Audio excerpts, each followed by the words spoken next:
Hey Clashers, I'm back with another Legend Push video where we're trying to push as high as possible with my Super Witch Druid strategy with only having one restriction. And that is, I am not allowed to build my own bases. I can copy them from like pro players and such, but I am not allowed to build my own bases.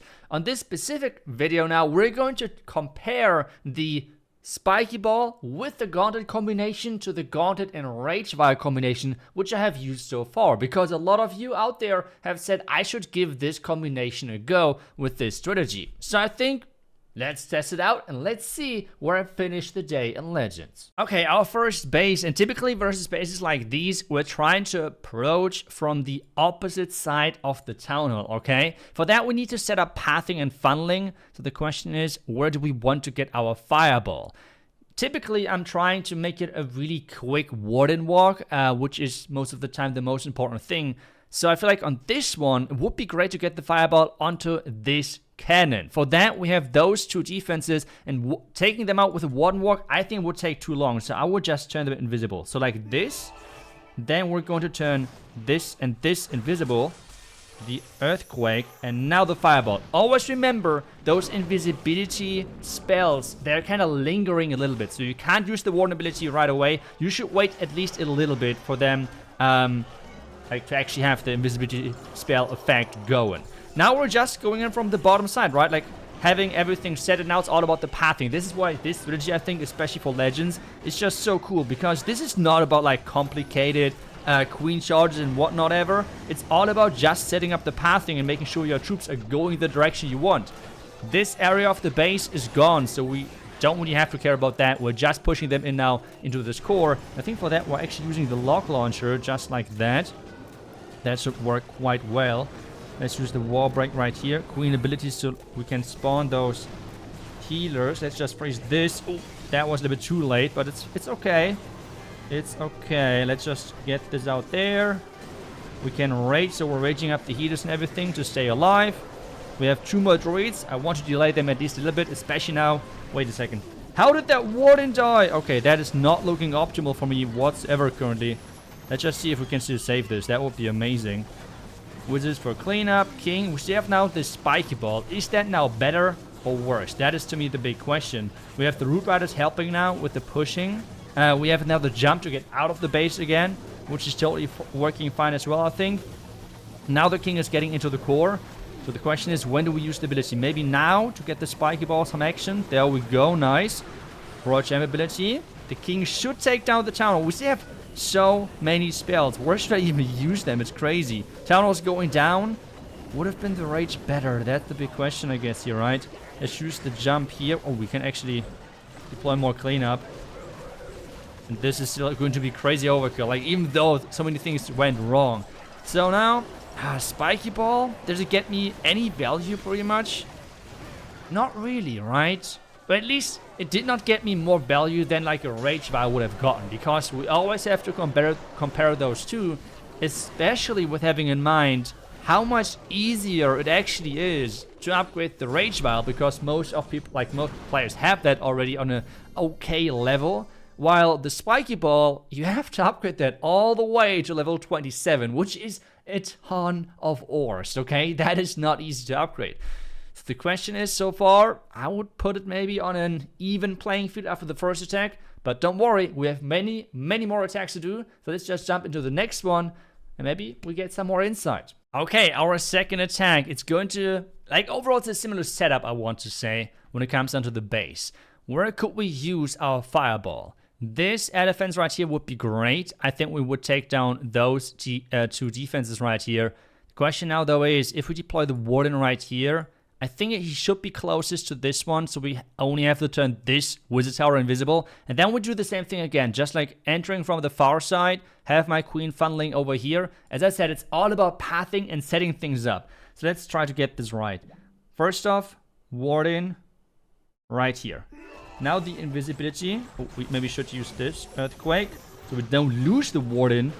That has worked. Great. Now we have set up the pathing. Like, this entire area is gone. And no, I have seen a lot of people asking me, iTzu, Do I go for value? Do I go for this or that with the fireball? No, like with this strategy, you're looking for like maybe a 10-second, maybe 15-second warden walk, and that's it. You're not looking for anything else. Like, it's not a crazy warden charge or anything like that. That is the 9 healer charge.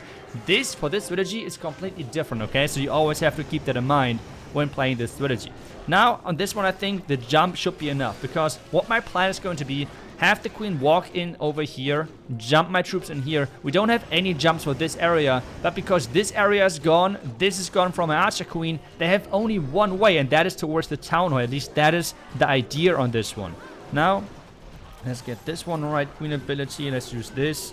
Let's use the jump right here. We can get the wall break for the archer queen. Let's just add a couple of more druids. And now, as I said, it's all about the pathing, okay? This is the cool thing about the strategy, why I can only recommend you this strategy for Legends, because it's just so straightforward, so simple to plan, and so simple as well to execute. Now, we're using the raids right here. We have the more druids coming in. King ability now. I think the rage would have got me more here, right? I think the rage would have helped me to get through that next compartment and everything, so I'm not really sure. I'm not really convinced by the spiky ball just yet. But I think there are some use cases as well for this one. Now, as I said, we have funneled everything, right? Like the entire right side was gone, the left side was gone, so my troops only have this way forward towards the town hall. This is the cool thing about this. You don't care what type of buildings you take down. You don't really care about, okay, we have to take down this, now that, whatever. It's all about just the buildings itself. And this is the cool thing about this strategy, why I can only recommend you this strategy, especially for Legends, because it's so straightforward, it's so simple. And now let's get the cleanup going. We can use the Royal ability. At this point, the base is already gone. It's yet again completely demolished without us, like, going complicated about, okay, we have to get now this, I don't know, like those 10 defenses right here with the warden charge, now this, now that, whatever. Like, you're looking for a 10 to 15 warden walk, that's already enough. Like, if I would have not, like, talked as much, would have went for like a 15 to 10 second warden walk, then like luring the warden over to with the super witches just from the opposite side, and you just look for pathing, and that's pretty much it. So let's just dive into the next attack, because so far I'm leaning a little bit towards the Rage Vial, but hey, maybe we find some bases with a Spiky Ball would give us more value actually.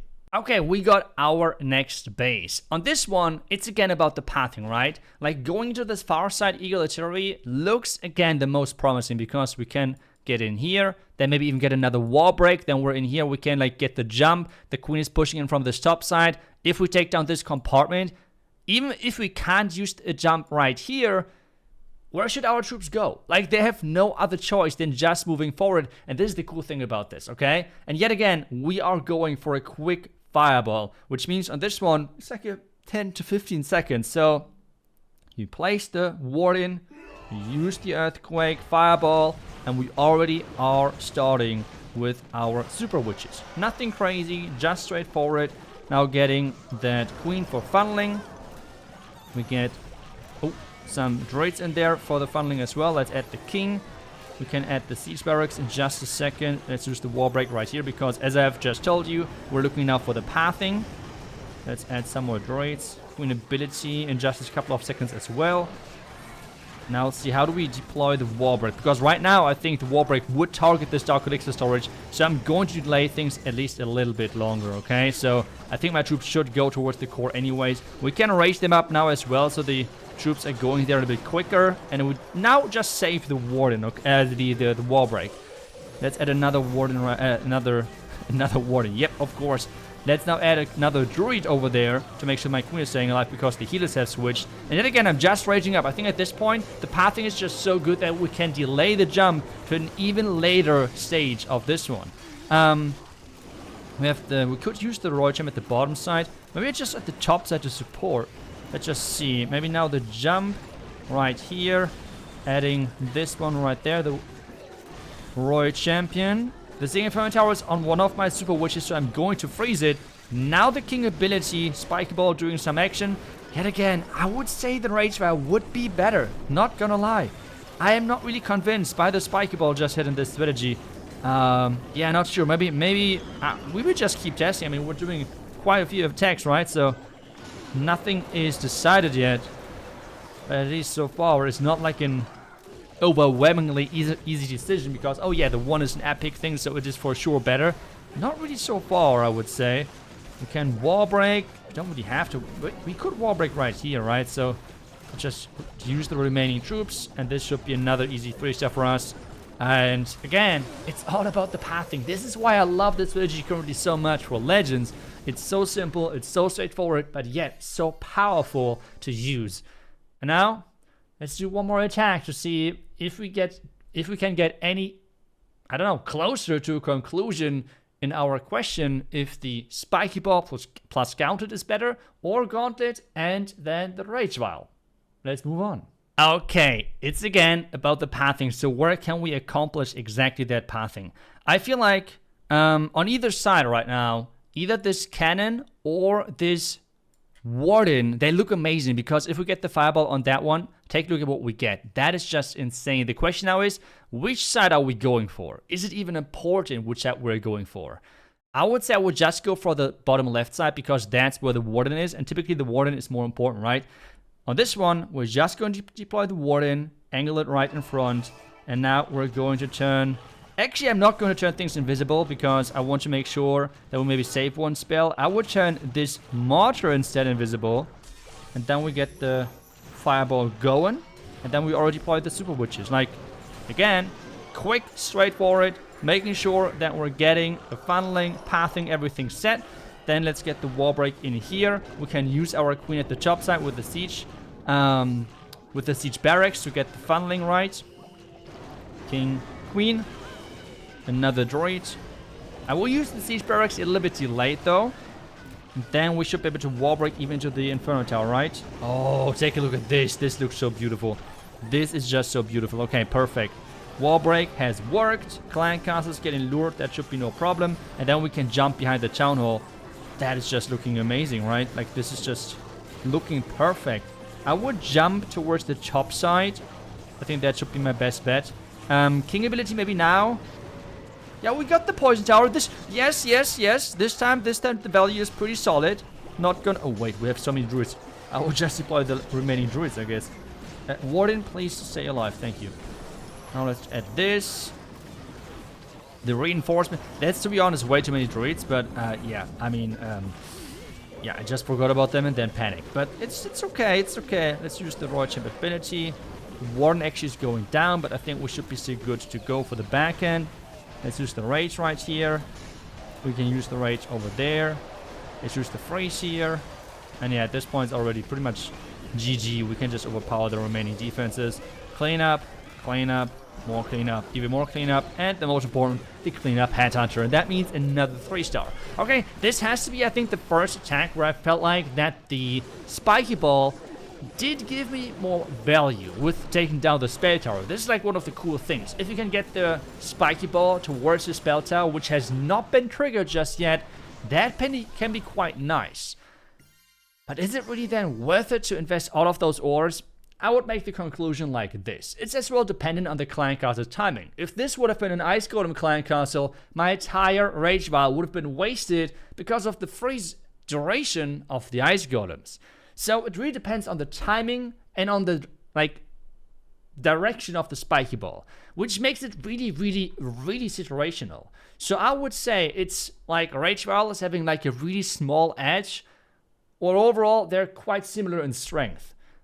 But the Rage Vial is more consistent, and what is even more important, it's just so much more cheaper in ores, right? Like, why should you invest ores into the Spiky Ball if you could do it in like Fireball, the Haste Vial, and other equipments which you might have not upgraded yet?